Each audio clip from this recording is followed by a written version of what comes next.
함께 하나님이 주신 말씀 보겠습니다. 아, 이것도 조금 바뀌었어요. 창세기 37장 말씀인데, 저희가 지금까지는 성경책에 써 있는, 지금 여러분이 가진 성경은 개역 개정 성경이거든요. 개역 개정판인데, 앞으로 저희 학생부 예배에서 함께 읽는 성경 본문들은 모두 어, 세번역 성경으로 함께 읽도록 하겠습니다. 세번역 성경 가지고 있는 친구 아무도 없으리라 생각이 되거든요. 함께 말씀을 화면 보면서 한 목소리로 함께 통독하겠습니다. 창세기 37장 12절부터 36절 말씀입니다. 시작. 그의 형들이 아버지를 치려고 세겜 근처로 갔다. 이스라엘이 요셉에게 말하였다. 네가 알고 있듯이 너의 형들이 세겜 근처에서 양을 치지 않았느냐? 내가 너를 너의 형들에게 좀 보내야겠다. 요셉이 대답하였다. 다녀오겠습니다. 이스라엘이 요셉에게 말하였다. 너의 형들이 잘 있는지 양들도 잘 있는지를 가서 살펴보고 나에게 와서 소식을 전해다오. 그의 아버지는 헤브론 골짜기에서 그를 떠나보냈다. 요셉이 세겜에 도착하였다. 어떤 사람이 보니 요셉이 들에서 헤매고 있었다. 그가 요셉에게 물었다. 누구를 찾느냐? 요셉이 대답하였다. 형들을 찾습니다. 우리 형들이 어디에서 양을 치고 있는지 나에게 일러주시겠습니까? 그 사람이 대답하였다. 너의 형들은 여기에서 떠났다. 도단으로 가자고 하는 말을 내가 들었다. 그래서 요셉은 형들을 뒤따라가서 도단 근처에서 형들이 있는 곳을 알아냈다. 그런데 그의 형들은 멀리서 그를 알아보고서 그를 죽여버리려고 그가 그들에게 가까이 오기 전에 음모를 꾸몄다. 그들은 서로 마주보면서 말하였다. 야, 저기 꿈꾸는 녀석이 온다. 자, 저 녀석을 죽여서 아무 구덩이에나 던져넣고 사나운 들짐승이 잡아먹었다고 하자. 그리고 그 녀석의 꿈이 어떻게 되나 보자. 르우벤이 이 말을 듣고서 그들의 손에서 요셉을 건져내려고 그들에게 이렇게 말하였다. 목숨만은 해치지 말자. 피는 흘리지 말자. 여기 들판에 있는 구덩이에 그 아이를 던져넣기만 하고 그 아이에게 손을 대지는 말자. 르우벤은 요셉을 그들에게서 건져내서 아버지에게 되돌려 보낼 생각으로 이렇게 말한 것이다. 요셉이 형들에게로 오자 그들은 그의 옷, 곧 그가 입은 화려한 옷을 벗기고 그를 들어서 구덩이에 던졌다. 그 구덩이는 비어 있고 그 안에는 물이 없었다. 그들이 앉아서 밥을 먹고 있는데 고개를 들고 보니 마침 이스마엘 상인 한 떼가 길르앗으로부터 오는 것이 눈에 띄었다. 낙타에다 향품과 유향과 모략을 싣고 이집트로 내려가는 길이었다. 유다가 형제들에게 말하였다. 우리가 동생을 죽이고 그 아이의 피를 덮는다고 해서 우리가 얻는 것이 무엇이냐? 자, 우리는 그 아이에게 손을 대지는 말고 차라리 그 아이를 이스마엘 사람들에게 팔아넘기자. 아무래도 그 아이는 우리의 형제요, 우리의 피부치이다. 형제들은 유다의 말을 따르기로 하였다. 그래서 미디안 상인들이 지나갈 때에 형제들이 요셉을 구덩이에서 꺼내어 이스마엘 사람들에게 은 20냥에 팔았다. 그들은 그를 이집트로 데리고 갔다. 르우벤이 구덩이로 돌아와 보니 요셉이 거기에 없었다. 그는 슬픈 나머지 옷을 찢고서 형제들에게 돌아와서 말하였다. 그 아이가 없어졌다. 나는 이제 어디로 가야 한단 말이냐. 그들은 순념소 한 마리를 죽이고 요셉의 옷을 가지고 가서 거기에 피를 묻혔다. 그들은 피 묻은 그 화려한 옷을 아버지에게로 가지고 가서 말하였다. 우리가 이 옷을 주었습니다. 이것이 아버지의 아들의 옷인지 잘 살펴보시기 바랍니다. 그가 그 옷을 알아보고서 부르짖었다. 내 아들의 옷이다. 사나운 들짐승이 그 아이를 잡아먹었구나. 요셉은 찢겨서 죽은 것이 틀림없다. 야곱은 슬픈 나머지 옷을 찢고 베옷을 걸치고 아들을 생각하면서 여러 날을 울었다. 그의 아들, 딸들이 모두 나서서 그를 위로하였지만 그는 위로받기를 마다하면서 탄식하였다. 아니다, 내가 울면서 나의 아들이 있는 수울로 내려가겠다. 아버지는 잃은 자식을 생각하면서 울었다. 그리고 미디안 사람들은 이집트에서 요셉을 보디발이라는 사람에게 팔았다. 그는 바로의 신하로서 병호대장으로 있는 사람이었다. 아멘. 엄청 긴 말씀을 함께 우리가 읽어봤는데요. 긴 것과는 별개로 우리가 다 아는 사실 얘기에 속합니다. 유명한 얘기죠. 이제 요셉이라고 하는 사람의 이야기에 대해서 우리가 함께 오늘 보게 될 건데 이 요셉의 이야기의 주제는 뭐냐 하면 바로 고난입니다. 고난. 여러분 함께 책 펴고 말씀을 들으면서 함께 책의 내용을 따라오면서 함께 보면 좋겠습니다. 앞으로 이제 예배가 끝나고 따로 금방 공부 시간이 없으니까 책을 내용을 눈으로 다 따라오면서 귀로는 말씀을 들으면서 아주 멀티플레이를 해야 돼요. 집중해서 설교 말씀을 나눌 수 있기를 바랍니다. 이 요셉의 이야기의 오늘 이 핵심 주제 그리고 오늘 설교 제목도 그렇고 이 12과의 주제 제목이 뭐죠? 고난을 미워하지 마라는 제목에서 알 수 있듯이 오늘 이야기의 주제는 고난입니다. 이 고난이라고 하는 게 이 우리들의 마음을 늘 어렵게 만들어요. 요즘 세상에 교회 다니는 사람입니다라고 하면 반드시 부딪히는 문제들이 있거든요. 또 갈등하게 되는 상황들이 있거든요. 타인과 갈등하기도 하고 또 내 안에서 막 갈등하기도 합니다. 내가 이거를 해도 될까? 혹은 내가 이것을 하지 말아야 할까? 내 자신과 갈등하기도 하고 또 타인들과 갈등하기도 한단 말이죠. 교회를 다니는 사람이라면 이런 문제들을 반드시 만나게 되는데 이런 상황들이 나에게 고난으로 찾아오게 되니까 이게 참 어려운 거예요. 교회 다니면 뭐 우리가 흔히 아는 어떤 그런 이야기들 있잖아요. 교회 다니면 술 마시면 안 된다. 교회 다니면 담배 피면 안 된다. 예수님 믿는 사람은 거짓말하면 안 된다. 착해야 된다. 선해야 된다. 도덕적이어야 된다. 윤리적이어야 된다. 막 이런 여러 가지 잣대와 기준들이 우리에게 있단 말이죠. 그러니까 이런 세상에서 살아가다 보면 우리 교회 다니는 사람들은 고난을 마주할 수밖에 없습니다. 이거 사실 모르는 사람 있어요? 우리는 다 압니다. 머리로는 알아요. 교회를 다니는 사람이라면 반드시 이러한 종류의 어려움들을 겪게 될 것이라고 하는 사실을 우리는 머리로는 아는데 마음은 어때요? 막상 그런 상황이 닥치면 마음이 너무 힘들어요. 너무 죽겠습니다. 당장 이 상황을 빠져나가고 싶고 대체 이 문제들을 이 고난을 내가 어떻게 해결해야 될지 모르겠는 그런 상황에 우리가 봉착할 때가 있다는 얘기죠. 그러니까 우리는 일종의 딜레마를 겪는 겁니다. 그리스도인으로서 겪어야만 하는 고난이 있다는 사실을 머리로는 받아들일 수 있는데 마음으로는 너무너무 힘든 거예요.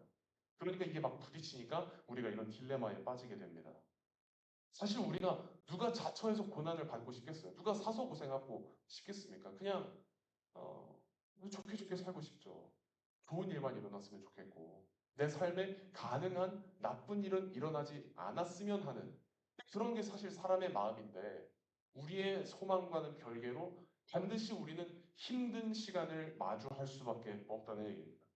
고난을 마주할 수밖에 없다는 얘기예요. 음, 우리의 소망, 나쁜 일을 마주하지 않았으면 좋겠고 고난이 없었으면 좋겠는 우리의 소망과는 달리 하나님은 때때로 우리의 삶에 고난을 주십니다. 힘든 시간을 지나가도록 그냥 우리를 내버려 두실 때가 있어요. 그냥 단숨에 내가 힘들게 지쳐있는 이 상황을 하나님이 얼른 해결해 주셨으면 좋겠는데 그런 나의 생각과는 달리 이 고난이 계속 이어질 때가 있다는 얘기입니다. 힘듦 위에 힘듦이 있고 설상가상이라는 말이 있잖아요. 계속 꼭 나쁜 일은 한 번에 터지더라고요. 좋은 일은 막 어쩌다가 한번 찾아오는 것 같은데 나쁜 일은 꼭 한 번에 막 몰려오는 그런 느낌이 듭니다. 그런 시간을 찾아올 때 우리는 되게 어렵죠. 왜 하나님은 내 기도를 들어주실까? 왜 나를 나쁜 일이 생기도록 내버려 두실까? 이렇게 우리가 하나님을 향해서 원망의 목소리를 내기도 합니다. 왜 내 기도를 안 들어주셨을까? 나는 잘 됐으면 좋겠는데 이번 시험 잘 봤어야 되는데 공대정 잘 됐어야 되는데 나 우리 엄마 아빠랑 관계가 회복되어야 하는데 나 친구랑 아까 싸웠을 때 그 친구랑 잘 지내고 싶은데 왜 당장 그 문제가 해결되지 않지? 왜 내 삶이 여전히 해결되지 않는 것 같지? 왜 고난이 계속 이어지는 것만 같지? 이런 순간들이 있다는 얘기죠. 그래서 우리가 한번 잠깐 이야기를 나눠봅시다. 혹시 여러분들도 내 기도가 이루어지지 않은 것 같다라는 순간들이 있었나요? 삶에서? 자유롭게 얘기해 줘도 좋습니다. 나는 이런 기도를 했는데 하나님이 내 기도를 안 들어주셨다. 뭐 이런 경험 있나요, 다들? 어떤 경험이 있었어요?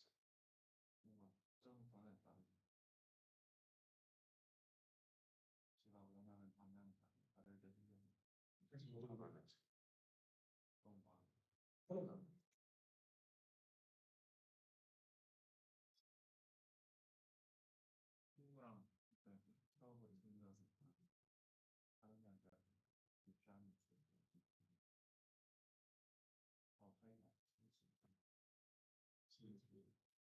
또 이런 비슷한 사례가 있을까요, 여러분들 삶에서? 한 사람만 더 얘기해 봅시다.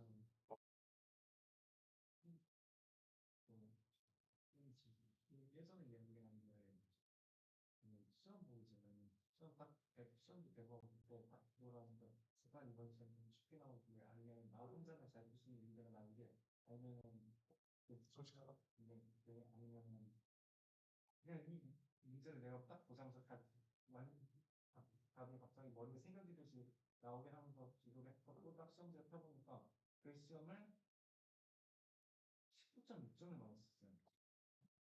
혹시 20점 만점인가요?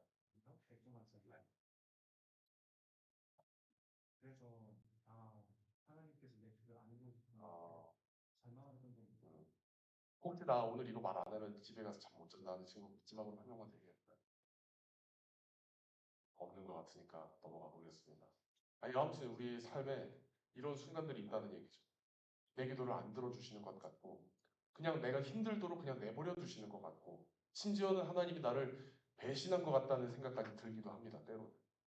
하지만 우리가 반드시 오늘 알아야 되는 사실이 뭐냐면, 성경에서 이야기하는 하나님의 사랑은 결코 우리를 한 번도 배신한 적이 없으시다는 얘기를 오늘 성경 말씀을 통해 볼 겁니다.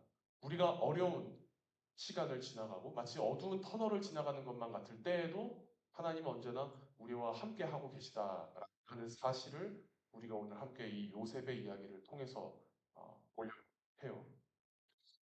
요셉이라고 하는 사람이 그럼 누구냐? 요셉은 야곱이 가장 사랑하는 아들이었습니다. 야곱이 누군지 다들 기억하죠? 사다리 꿈꾸고 돌베개를 세워서 베델로 이름을 바꾸고 또 라헬과 결혼하고 레아와 결혼해서 이렇게 막 이삭과 막 싸웠었던, 이삭이 아니라 에서와 막 싸웠었던 그 야곱이 이제 아들을 낳았어요.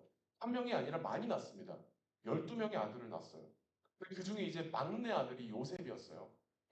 이 요셉이라고 하는 사람은 어, 야곱이 가장 사랑하는 아내 라헬에게서 얻은 아들이었을 뿐만 아니라 늦둥이였어요. 아주 늙은 나이에 얻은 아들이니까 얼마나 예쁘겠습니까?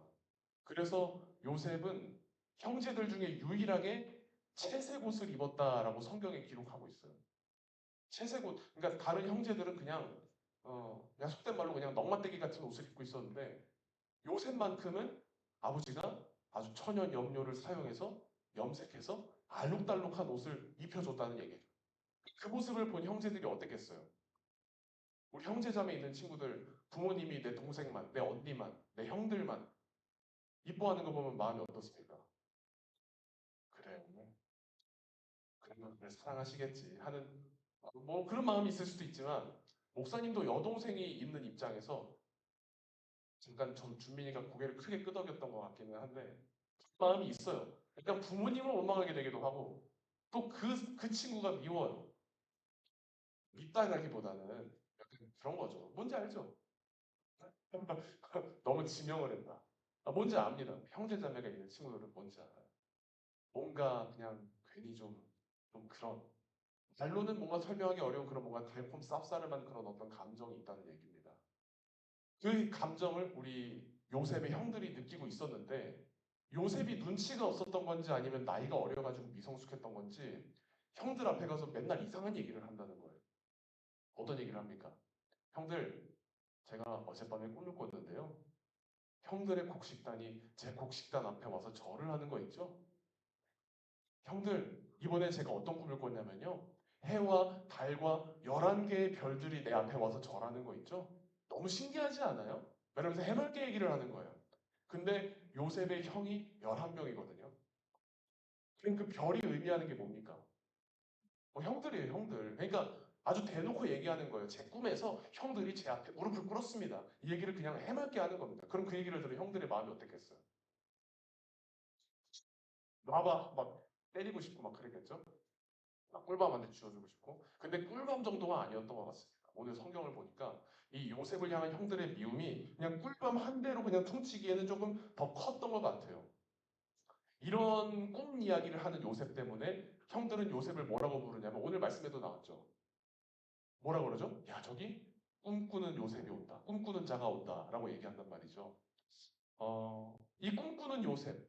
맨날 시덥지도 않은 얘기를 하면서 아버지의 편애를 받고 있는 그 요셉을 향한 형들의 마음이 너무너무 미움으로 커져가다 보니까 나중엔 어떤 일들이 생기냐면 요셉을 그냥 구덩이에 던져 넣어버리고 지나가는 이스마엘 사람들에게 팔아넘기고 미디안 상인들에게 팔아넘겨서 이집트까지 팔려가게 만드는 신세가 된단 말이죠.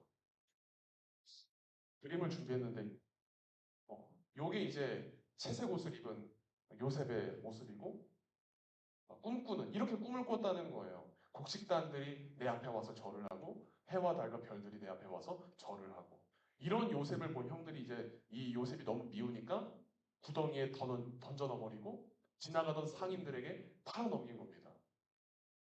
자 지금 요셉의 상황을 한번 보세요. 아버지의 심부름을 받아서 네 형들 양 잘 치고 있는지 봐라 하기 전까지는 집안에서 어떤 존재였습니까 요셉이? 귀한 자식이었어요. 형제들 중에 유일하게 채색 옷을 입고 유일하게 아버지에게 큰 사랑을 받았던 아주 귀한 아들이었는데 지금 이 상황은 어떻습니까? 마치 소나 돼지나 양처럼 그냥 가축처럼 쇠고랑이 찾아서 발구지에 탈탈탈 실려서 팔려가 버리는 어딘지도 모르는 이방 땅까지 그냥 팔려가는 그런 신세가 돼버린 거예요. 그러니까 얼마나 지금 이 요셉의 현실만을 놓고 봤을 때 얼마나 암담하고 우울한 현실입니까? 완전히 다른 삶을 살게 된 거예요. 집에서만 있었으면 그냥 귀한 아들, 귀한 막내 아들이었을 텐데 지금은 마치 가축처럼 그냥 팔려가 버리는 그런 고난의 연속 가운데 지금 요셉의 삶이 놓이게 되었다. 오늘 이 말씀을 통해서 우리가 봤을 때 이 이야기를 통해서 우리가 봐야 하는 것은 뭐냐 하면 하나님께서 이 요셉의 삶 가운데 나타나고 있는 이 고난의 사건을 과연 앞으로 어떻게 풀어갈 것인가를 봐야 되는 거예요. 우리 사람은 말이죠. 현실을 살아갑니다. 그렇죠? 우리는 현재를 살아가고 있어요. 그렇기 때문에 우리의 관점은 우리의 생각은 현재에 머뭅니다. 지금 나에게 일어나는 일들, 지금 내 삶에 벌어지고 있는 일들을 보게 되는데 성경은 우리에게 다른 것을 가르쳐 줘요. 이 현재의 시점을 넘어서서 앞으로 하나님이 내 삶을, 우리의 인생을 어떻게 이끌어 가실 것인가에 대해서 보게 해줍니다. 요셉의 이야기를 보세요. 요셉이 지금 고난의 연속 가운데 있어요. 정말로 죽지 못해 사는 인생까지 치달아 버렸습니다. 그럼 지금 이 고난의 연속 가운데 있는 요셉의 삶을 하나님이 앞으로 어떻게 풀어가실까? 어떻게 활용하실까? 이거를 우리가 요셉의 이야기를 통해서 봐야 된다. 말하자면 그러는 거예요. 지금 이 요셉의 삶 가운데 나타나고 있는 이 고난의 사건, 형들에게 미움받고 버려지고 상인들에게 팔려가 버리고 어딘지도 모르는 이방 땅, 성경에는 이집트라고 나오죠. 애굽이라고 나오는데 이방 땅까지 그냥 돈 받고 팔려가 버리는 그런 신세가 되어버린 이 요셉의 삶은 지금 이 고난의 시간은 말하자면 비유하자면 마치 이런 겁니다. 퍼즐 조각을 이루기 위해서 필요한 큰 그림을 이루기 위해서 필요한 퍼즐 한 조각 같다. 지금 퍼즐 조각 나오고 있나요? 그냥 모니터링 화면이 없으니까 좀 애매하네요. 어, 그러니까 이 요셉이 겪고 있는 이 고난의 시간, 이것은 그냥 피해버렸으면 하는, 차라리 없었으면 더 좋았을 그런 시간이 아니라 앞으로 하나님이 큰 그림을 더 그려나가시기 위해서 필요했던 퍼즐 한 조각이었다라는 얘기예요. 그렇기 때문에 이 요셉의 삶 가운데 이 고난의 시간이 불필요하고 그냥 빨리 지나갔으면 하고 그런 시간으로만 남아 있었던 게 아니라 간절히 반드시 필요했던 시간이라는 얘기죠. 하나님이 그의 삶을 이끌어 가시기 위해서 필요했던 퍼즐 한 조각이었다. 계속해서 이제 이야기를 보자면 이 뒤에 이제 애국으로 팔려간 뒤에 이야기를 한번 볼게요. 여러분의 교재는 이제 83쪽부터 이제 함께 보면 좋겠습니다. 이제 요셉이 애국으로 팔려가요. 애국으로 팔려가서 누구에게로 가냐면 오늘 말씀의 마지막 절에 나와 있죠? 뭐라고 나와 있나요? 36절에 미디안 사람들은 이집트에서 요셉을 보디발이라는 사람에게 팔았대요. 그리고 그 보디발이라는 사람은 누구냐면 이집트의 최고 권력자 누굽니까? 뭐라 그래요? 파라오. 성경에서는 그 파라오를 바로라고 이제 번역해놨는데 그 대장. 그러니까 말하자면 비서실장이에요. 아니면 경호처장 정도? 그러니까 굉장히 파라오와 가까운 사람인 거죠. 굉장히 높은 관직에 있는 사람인 겁니다. 그 사람에게 요셉이 팔려가는 거예요. 사실 이것부터도 은혜입니다. 여러분 한번 생각해 보세요. 어딘지도 모르는 애국 땅에 끌려갔어요. 그러면 정말로 내가 어떻게 될지 모릅니다. 치 앞을 몰라요. 정말 그냥 속된 말로 노동력을 막 착취당하면서 밥도 막 굶어가면서 맨날 채찍 맞으면서 야 너 왜 똑바로 하네 막 이러면서 막 노동력을 착취당하고 그러다가 그냥 쥐도 새도 모르게 이름도 빛도 없이 죽어버려도 이상하지 않은 상황이에요 지금. 그런데 애국까지 팔려간 요셉이 누구의 종이 되냐면 파라오의 친위 대장 보디발의 종이 된다는 얘기죠. 그러니까 이것조차도 하나님의 은혜였습니다. 그냥 이름 없이 빛도 없이 죽었을 뻔한 요셉의 인생을 그나마 건져 올리신 게 바로 이 보디발의 종이 되는 사건이었다는 이야기죠. 그래서 보디발의 종이 됩니다. 보디발의 집안에서도 요셉이 인정받아요. 요셉이 인정받아서 보디발이 요셉에게 모든 집안일을 맡깁니다. 그러니까 참 대단한 거죠. 요셉도 능력이 있었던 거고 하나님께서 요셉을 붙잡아 주셨던 겁니다. 그래서 요셉이 물론 지금 어려움 중에 있지만 고난 중에 있지만 그럼에도 불구하고 그 속에서 잘 살아갈 수 있도록 그 고난의 시간을 잘 헤쳐나갈 수 있도록 때마다 시간마다 하나님이 도움의 손길을 뻗쳐 주셨던 겁니다. 그렇게 지금 보디발의 종으로서 살아가고 있었던 요셉의 삶 가운데 한 가지 또 한 위기가 찾아오게 되는데 그게 뭐냐면 보디발의 아내가 등장하면서 시작되는 문제예요. 요셉은 어디까지나 종의 신분이었습니다. 그러니까 주인이 시키는 거는 뭐든지 다 해야 돼요. 그렇죠? 여러분은 제 종이 아니잖아요. 그러니까 야 승준아 가서 물 떠와 했을 때 뭐라 그럴 거야? 떠올 거야? 떠와주면 감사한데 그럴 권리는 없는 그런 의무는 없는 거야. 그렇지? 왜냐면 내가 너의 주인이 아니니까. 너는 자유인이잖아. 여러분은 자유인입니다. 요즘 세상에 사실 종과 주인의 신분이 어디 있어요? 우리가 다 독립적으로 자유적으로 살아가는 사람들인데. 근데 요셉은 지금 어떤 신분이라고요? 종입니다. 그러면 주인이 하는 말은 모두 100% 따라야 돼요. 내 발을 닦아라. 해야 돼요. 발냄새가 나고 때가 껴 있어도 주인의 발을 닦아줘야 되는 게 종입니다. 가서 방 좀 치워라. 방에 막 쥐들이 놀아다니고 곰팡이가 펴 있어도 종은 그것을 해야 돼요. 그런데 그런 요셉에게 어떤 요구가 지금 들어왔냐면 보디발의 아내가 요셉을 보고 유혹하는 거예요. 성경에 보면 이런 묘사가 있습니다. 창세기 39장 6절인데 제가 세번역 성경으로 읽어드릴게요. 어, 요셉은 용모가 준수하고 잘생긴 미남이었다. 라고 기록되어 있습니다. 요셉은 미남이었어요. 그의 성장 배경을 봤을 때 형들과는 달리 집안에서 예쁨 받고 항상 이렇게 옷은 금이야 옥이야 길러졌었던 막내 아들이니까 또 받지 않고 험한 일 하지 않고 피부도 뽀얗고 손도 목사님처럼 막 이렇게 투박하게 막 이렇게 생긴 게 아니라 우리 중에 혹시 이 손 예쁜 친구 없나? 주민이 한번 이렇게 해볼래? 약간 좀 저렇게 속이 길쭉길쭉하고 피부도 뽀얗고 섬섬옥수 그런 미소년 스타일이었다는 거예요. 요셉은. 그 요셉을 보고 보디발의 아내가 뿅 간 겁니다. 그래가지고 요셉을 막 유혹해요. 이놈아, 나랑 같이 놀자. 근데 그 놀자는 게 그냥 쎄쎄쎄 하고 놀자는 게 아니거든요. 말하자면 지금 육체적으로 유혹하고 있는 거예요. 그러면 요셉이 종이라 그랬잖아요. 그러면 종이라면 어떻게 해야 됩니까? 주인이 요구했을 때 들어줘야 돼요. 그럼 어떤 요구라도 들어줘야 됩니다. 아주 더럽고 치사해도 종이니까 주인의 요구를 들어줘야 했었거든요. 그런데 요셉은 이 보디발의 아내의 요구를 거절합니다.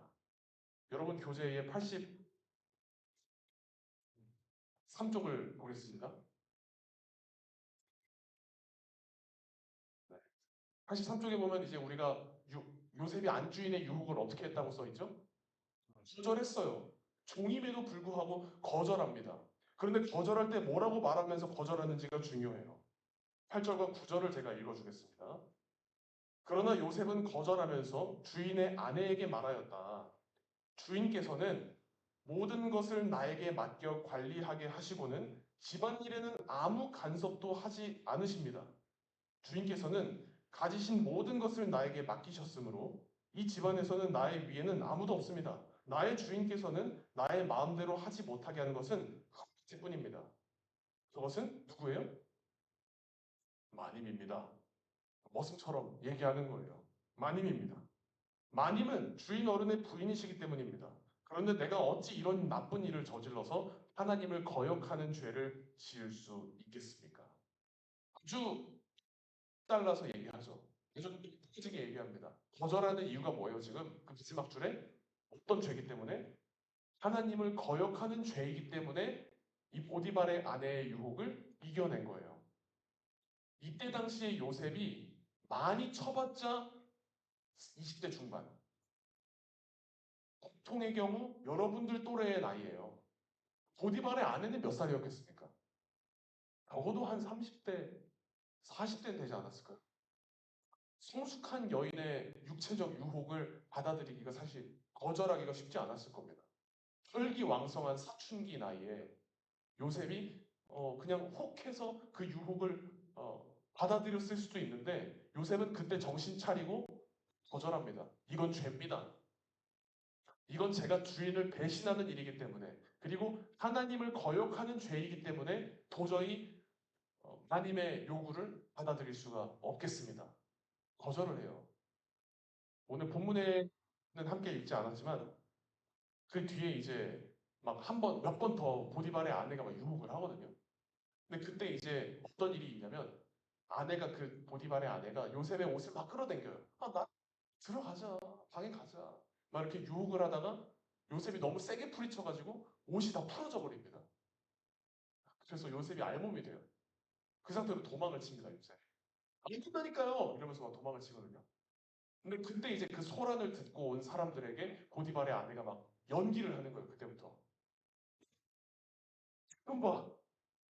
나를 범하려고 하다가, 저 종녀석이 나를 범하려고 하다가 니들이 오는 소리를 듣고 옷까지 풀어헤치고 저기 도망가는 거 봐라.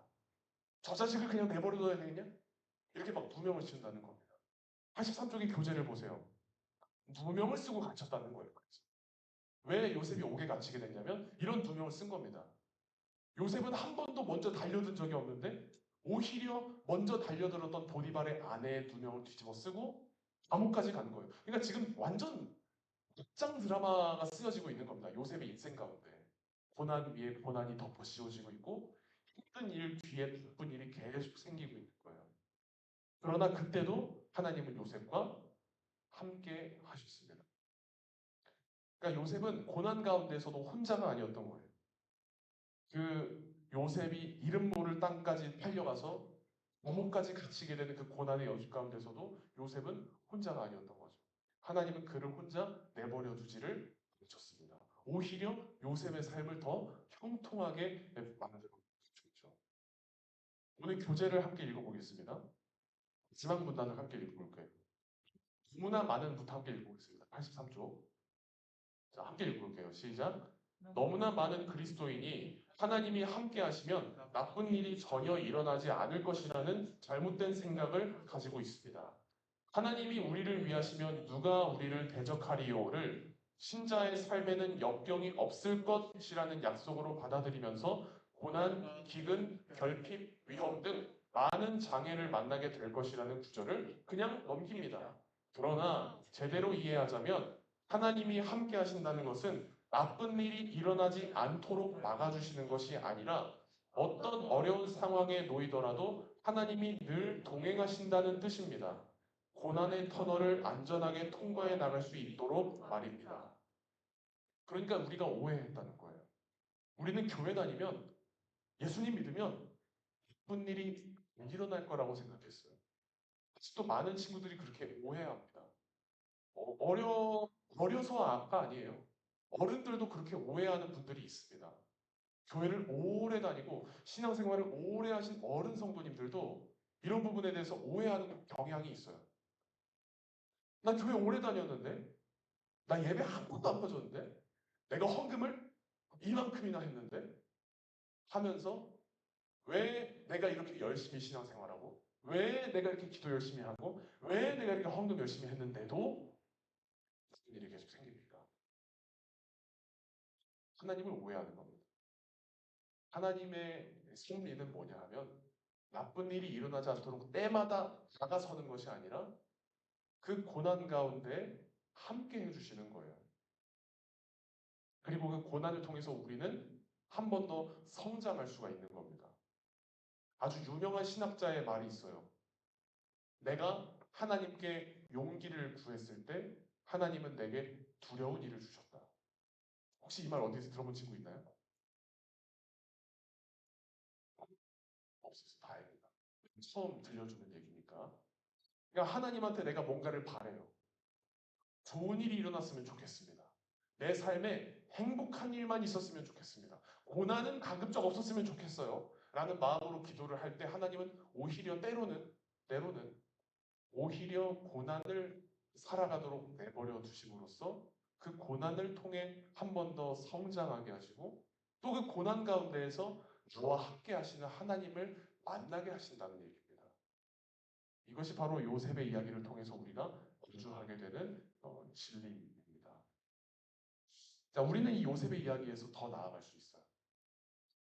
요셉이 아주 억울하고 분통하게 북부까지 끌려가서 감옥까지 가게 돼서 이런 고난 가운데 있었던 것처럼 신약에 오면 예수님께서 그러한 억울한 길을 가셨습니다. 고롱과 수치를 당하시고 사람들에게 듣지 않아도 될 말을 들으셨어요. 에이, 저 얼어 죽을 놈, 저 천벌받을 놈, 신성모독을 하고 있구나. 저거 고쳐 쓰지도 못하겠다. 막 이런 여러 가지 조롱과 수치들을 예수님이 들으셨다는 얘기죠. 그럼에도 불구하고 아무런 저항 없이 어린 양처럼 십자가에 달려서 예수님이 죽으십니다. 예수님 인생 최대의 고난이었죠, 십자가는.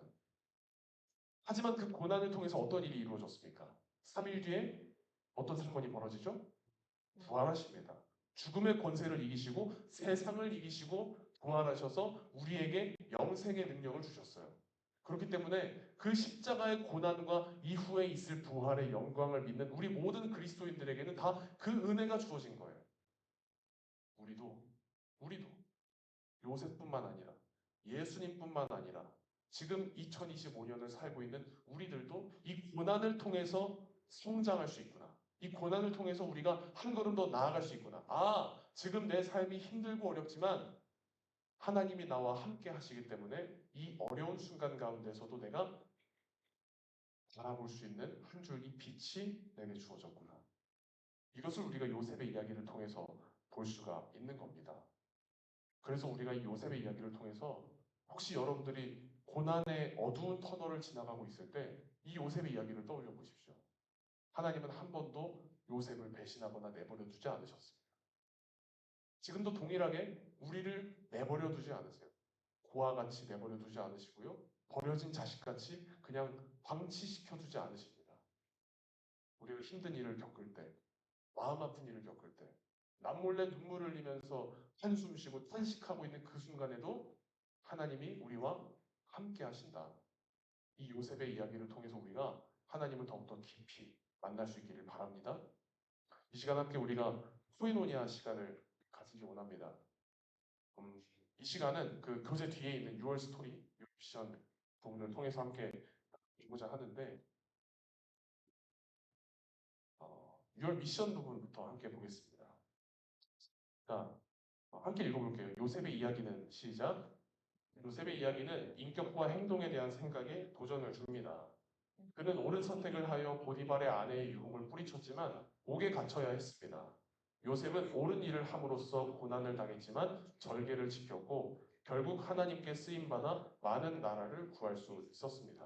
자, 그럼 첫 번째 질문에 대해서 한번 우리가 얘기 나눠볼까요? 요셉이 유혹을 이기고 승리한 것에 대해서 어떤 교훈을 얻을 수 있을까요, 우리가?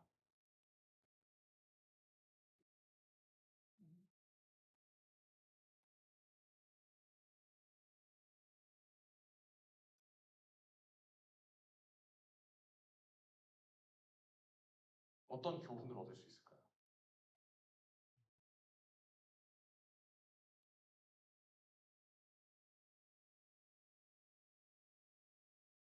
생각나는 대로 말해도 좋습니다.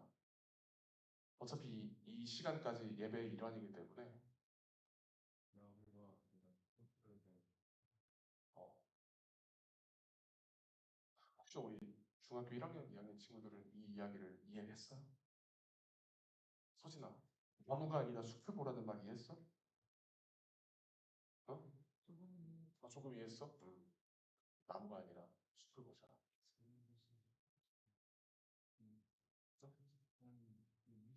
혼자는 아니지.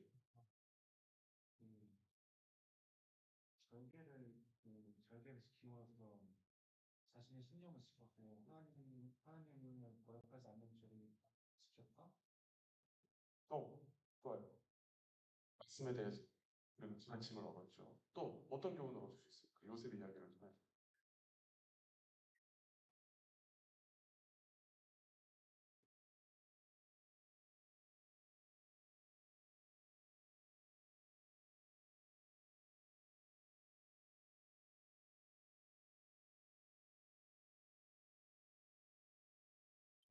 쥐어 짜내는 거 힘들죠. 이 시간이 필요합니다.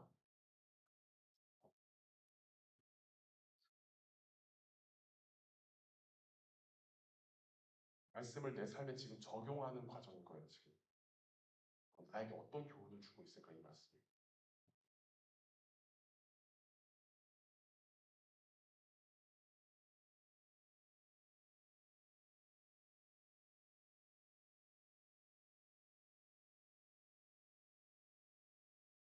이현이는 혹시 어떻게 생각해요?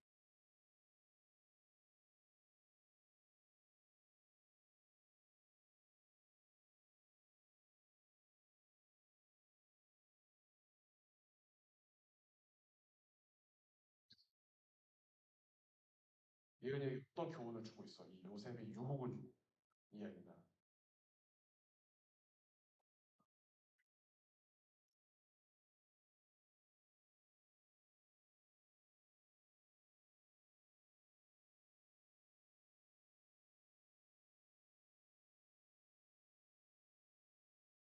혹시 다른 친구들?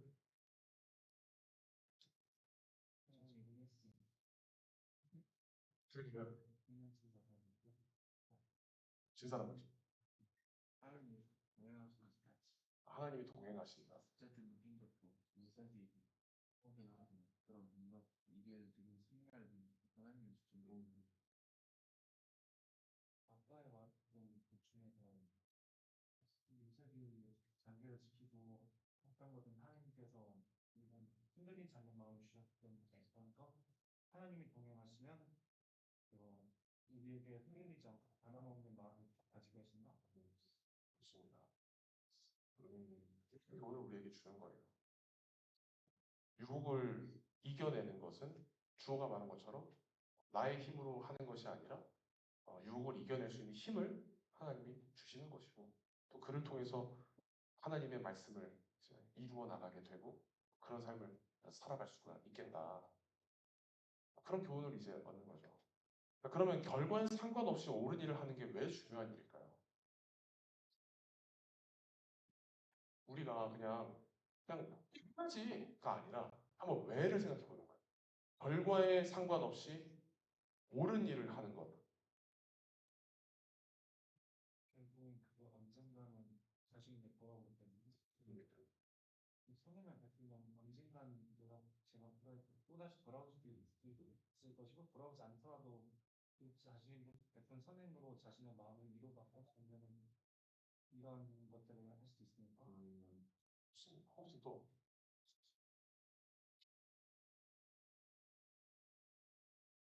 승준은 어떻게 생각해? 왜 중요할까?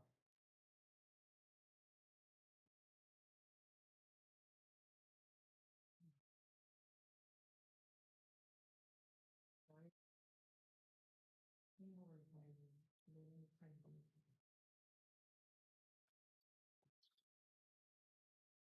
혹시 또 윤영이는 어떻게 생각해? 왜 중요할까? 그 어린이를 하는 게 더 선선해 나중에 돌아올 순순히 순순히 묻고 지금 먼저 있어. 다른 친구들도 들을 수 있게 크게 얘기해 주세요. 그럴 때 얘기 나눌 때는. 옳은 일을 할수록 자기 성장할 수도 있고 그 옳은 일을 하는 대가가 저한테 돌아올 수도 있어요. 민규랑 약간 비슷한 결의 얘기하는 거. 자, 그러면 예를 줄게.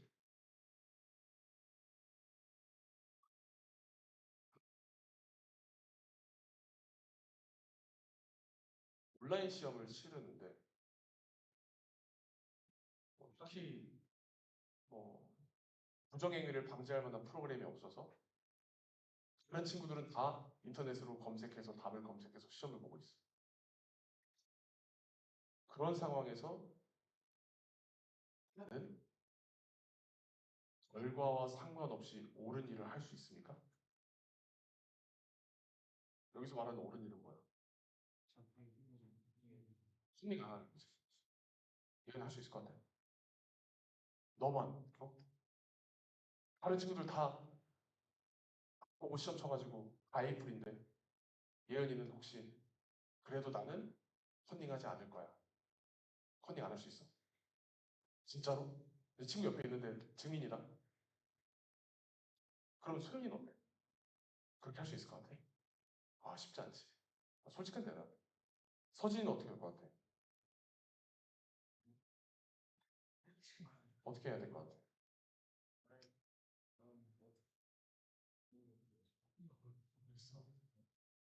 주민이는 어떻게 해야 될 것 같아? 어떻게 할 수 있을 것 같아? 너도 컨닝, 친구들이 막 카톡으로 야, 컨닝하자. 아, 그래도 안 해.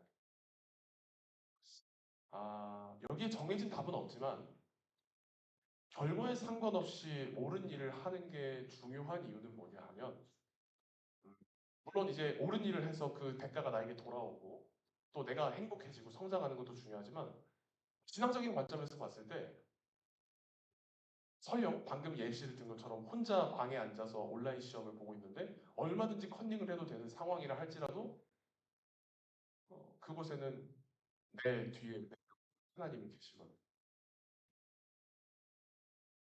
무슨 말인지 이해돼요? 그러니까 내가 혼자 그냥 나 살기 위해서 내가 좋기 위해서 그런 편법을 쓰고 이렇게 하게 되면은 물론 이제 그때 얻을 수 있는 이득은 있겠지. 하지만 그 모습을 지켜보면서 가슴 아파하고 있는 주님이 계시다는 사실을 우리가 늘 인지해야 됩니다. 왜냐하면 여러분의 마음 속에 다 예수님이 살아계시고 그렇기 때문에 우리는 결과에 상관없이 내가 있는 자리에서 내가 할 수 있는 옳은 일을 하는 것이 중요하다. 이게 목사님이 생각하는 답이고 여러분들도 한번 곰곰이 생각해 봤으면 좋겠어요. 그 다음 함께 읽어보겠습니다. 요셉의 이야기는 시작. 요셉의 이야기는 우리의 마음에 용기를 주고 하나님은 선하신 주권자일 뿐 아니라 사랑하는 자들을 위해 모든 것이 합력하여 선을 이루게 하시는 분임을 다시금 확인시켜 줍니다. 자, 첫 번째 질문입니다. 일이 잘 되면 하나님이 함께 하신다고 하고 잘 안 되면 하나님이 떠나버리셨다고 하는 이유는 뭘까요?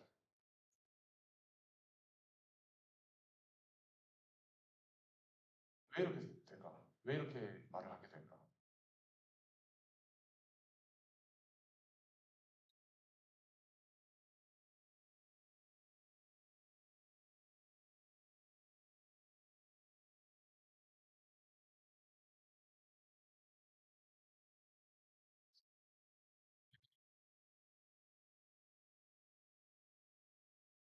인의 욕심이 큰 거지.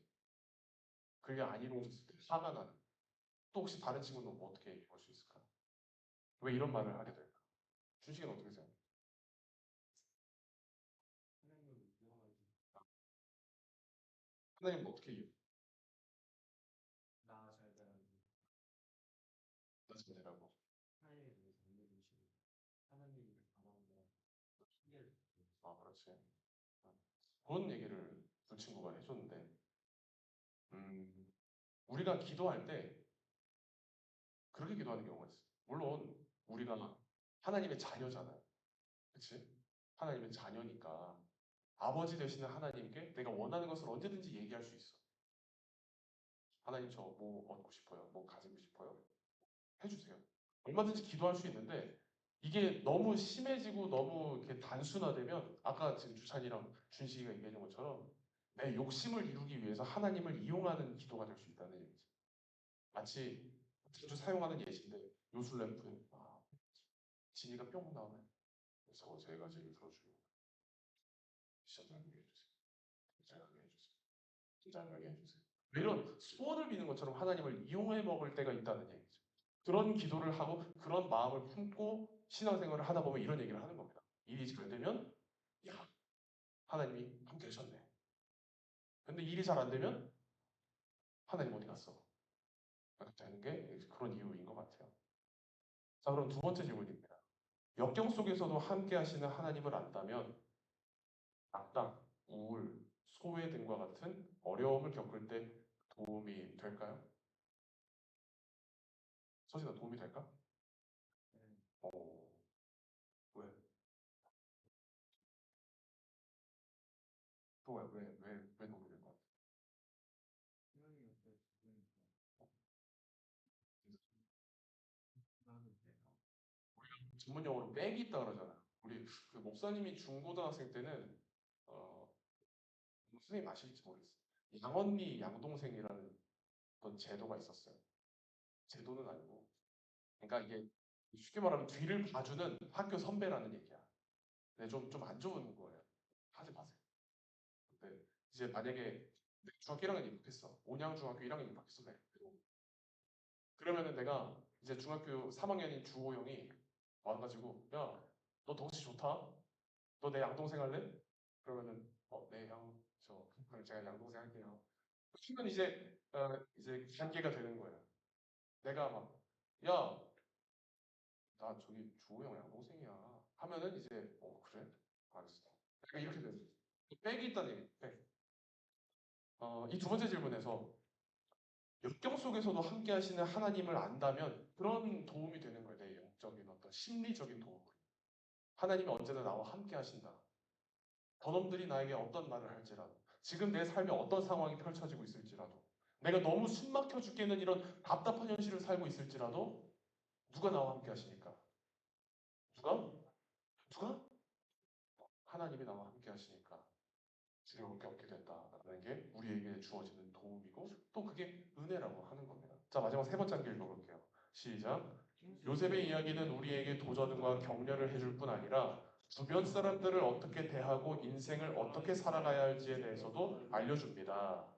자, 이거는 이제 굉장히 좀 우리의 삶과도 밀접한 얘기일 수 있는데 우리 학교 다니는 친구들은 혹시 어, 안에 요즘도 왕따가 있어요? 따돌림 있습니까? 온양중학교 따돌림 있어요? 아예 땅 없으면 가는 다 소외되는 친구 소외되는 친구. 그럼 온양여중은 있어요? 따돌림 당하는 친구라든지 좀 소외된 친구. 작년에 친구한테 들은 적은 있는데 얘네가 그 어떤 애가 있긴 한데 걔가 작년에 어떤 애들한테 괴롭힌다 들은 적 있어요. 잘 모르겠고 어떤 네. 상황이지. 온양여고는 여기도 약주랑 비슷하게 소외되는 애들이 아, 소위. 따돌리는 홍영구는 프란치가 다른 바로 있어요. 중학교 때 명문이야. 주정중은 제가 볼때 아, 소외자 본인이십니까? 주님의 이름으로 위로합니다. 네. 안고는 명문군. 네.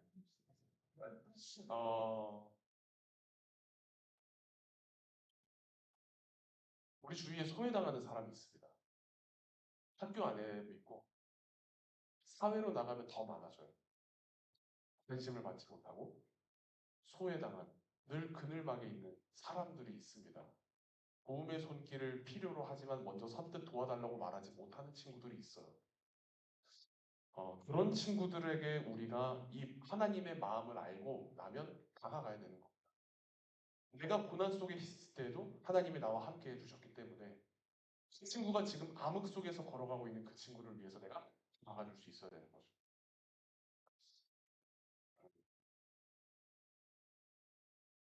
목사님도 준식이처럼 고등학생 때 조금 힘든 시간을 보냈습니다. 안 그럴 것 같죠? 이렇게 덩치 크고 막 이렇게 살았을 것 같은데 목사님을 조금 아는 친구들은 알겠지만 저는 사실 굉장히 마음이 좀 여려요. 싶을 수 있는데 저는 마음이 여립니다. 거의 예언이급이에요. 아닌가?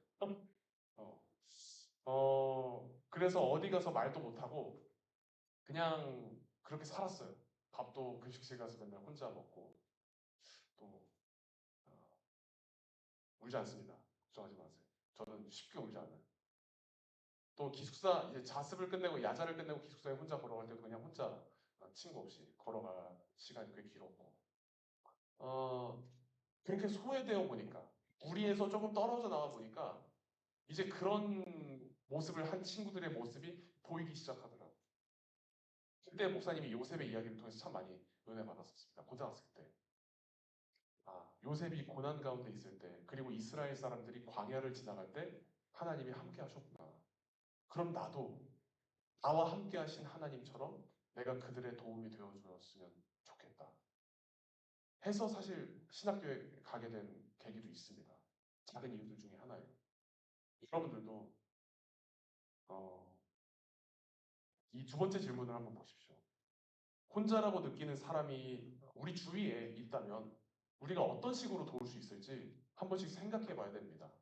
요셉이 고난 속에 있을 때 하나님이 그와 늘 동행하셨던 것처럼 그리고 그 은혜와 그 사랑의 섭리를 우리가 말씀을 통해서 배우고 알았다면 그리고 그 은혜가 여러분에게 나에게도 주어졌다는 사실을 이제 알았다면 그거를 이제 우리가 흘려보내야 되는 사명이 있는 거예요.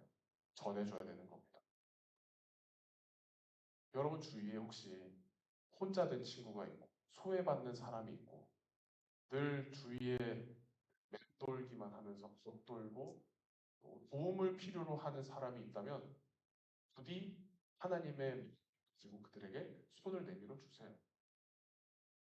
소외된 사람, 부목받지 못하는 사람. 그리고 그게 혹시 본인이라면 누구든지 우리가 충분히 그런 상황이 될 수 있거든요. 뭐 예외는 없어요. 내가 그런 상황에 놓였을 때 그때에도 용기를 잃지 마십시오. 그래도 나를 위해서 기도해주는 사람들이 여전히 이 세상에 있고 나를 자격 없이 이 모습 이대로 사랑하시는 하나님이 계시고 그 사랑이 여전히 내 마음에 내 삶에 주어져 있고 이 사실을 우리가 잊지 않고 이 요셉의 마음을 요셉의 말씀을 우리가 마음 깊이 새기고 살아갈 수 있었으면 좋겠습니다. 이렇게 우리가 요셉의 말씀을 봤어요. 어떠한 상황 속에서도 하나님의 말씀을 따라서 유혹을 이겨내고 또 넘어지고 또 고난에 빠지지만 하나님을 신뢰하고 그래서 우리가 다음 주의 말씀을 통해서 보겠지만 요셉이 애굽의 총리가 되거든요. 정말 대단한 사람이에요. 총리라고 하는 사람. 바로 밑에입니다. 그런 자리에 올라가기까지 하나님이 이끌어 가시고 하나님의 계획을 이루어 가시는 것을 보면서 우리도 이 요셉의 이야기를 통해서 오늘 마음으로 결단하십시다. 내가 내 삶에 시련이 있을지라도 고난이 있을지라도 주님이 나와 늘 함께 하신다. 그리고 나도 그 사랑을 이제 삶으로 전하며 살아야겠다. 이렇게 우리가 가슴 깊이 이 요셉의 이야기를 증식하고 또 한 주간 삶의 자리에서 살아갈 수 있기를 주님의 이름으로 간절히 축원합니다. 우리 함께 찬양하기 원합니다. 내게 허락하신 시련을 통해 나는 찬양을 함께 고백하기 원합니다. 가사를 잘 묵상하면서 우리 함께 찬양하겠습니다.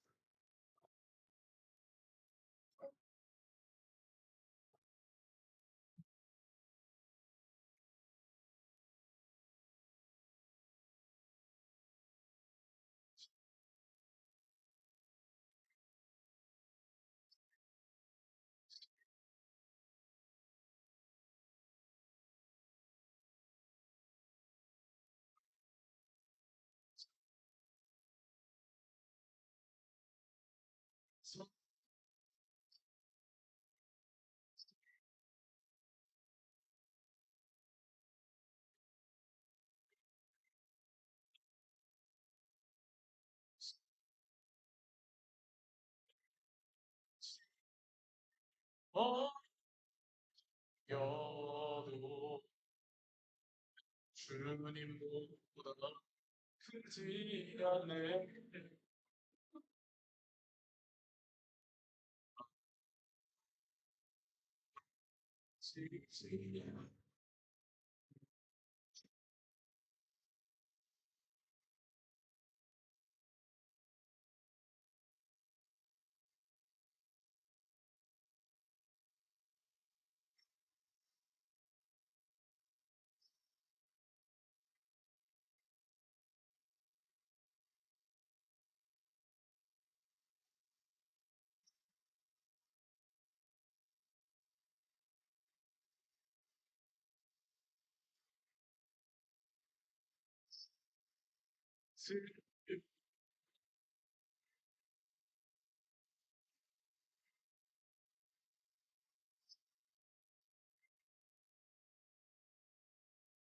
처음부터 고백합시다. 내게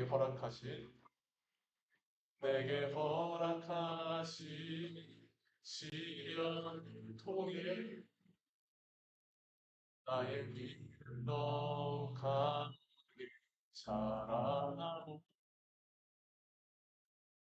산과 골짜기 지하는 동안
시간 우리가 함께 기도합시다.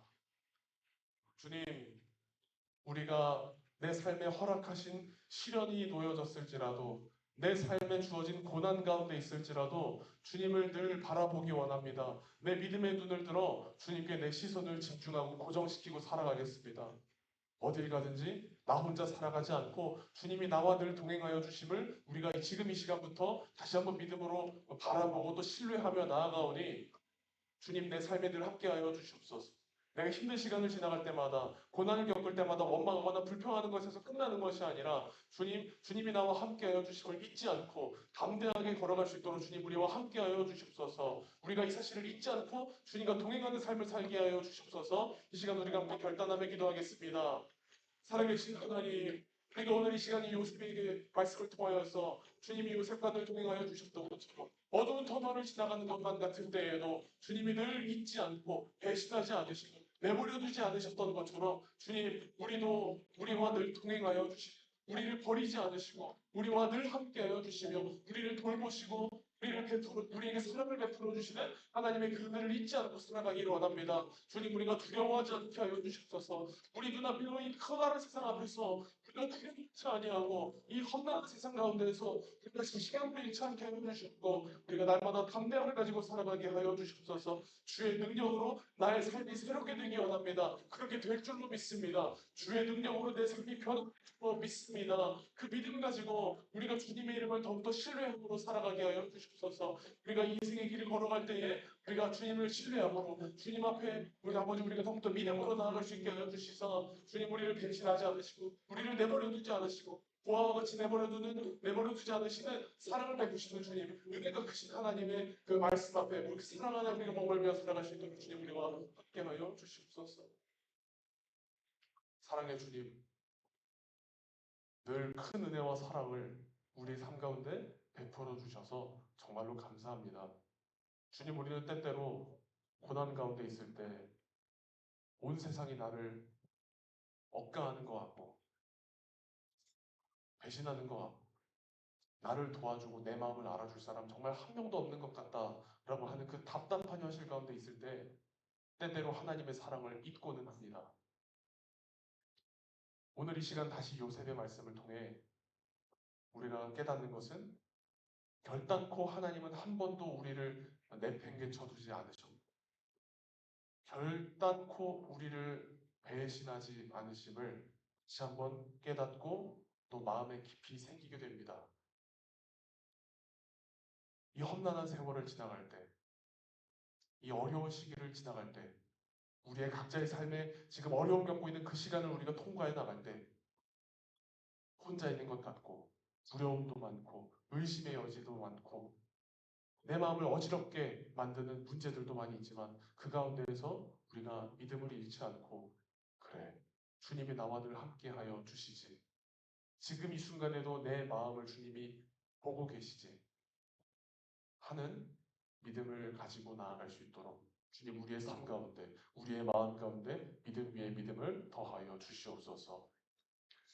이제는 우리 구주 예수 그리스도의 크신 은혜와 하나님 아버지의 무한하신 사랑하심과 성령님의 감화 감동 내주교통 역사하심의 은혜가 고난 가운데서도 주님과 동행하며 주님이 늘 나와 함께 하심을 잊지 않고 믿음으로 살아가고자 결단하는 사랑하는 주의 모든 자녀들 머리 위에 이제로부터 영원토록 늘 함께 하시기를 간절히 축원하옵나이다. 아멘.